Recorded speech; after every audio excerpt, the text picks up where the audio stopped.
पाहूयात पुढची बातमी। 4 वर्षांच्या मुलीच्या अपहरणाच्या घटनेमुळे बदलापूर पुन्हा एकदा हादरून गेलं। घराच्या अंगणामध्ये खेळणाऱ्या मित्राच्या मुलीचं अपहरण करून तो आरोपी रणजित धुर्वे हा मध्य प्रदेशामध्ये पळून गेला। मात्र सीसीटीव्ही कॅमेऱ्यांच्या माध्यमातून पोलिसांनी अवघ्या 24 तासांमध्ये आरोपीला बेड्या ठोकल्यात। मित्राच्या पत्नीनं जेवण द्यायला नकार दिला, या रागामधून आरोपीनं या चिमुरडीचं अपहरण केलं हे उघड झालंय।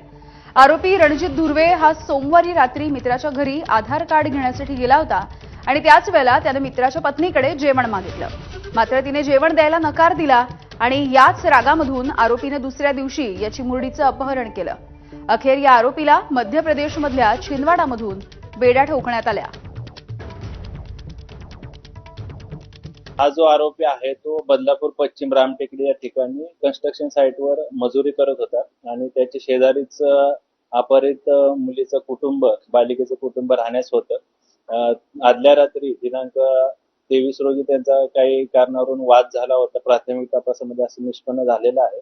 त्या वादावरून किंवा अजून त्या आरोपीचं दुसरं काय उद्देश आहे का, इंटेन्शन आहे का, या अनुषंगाने देखील आम्ही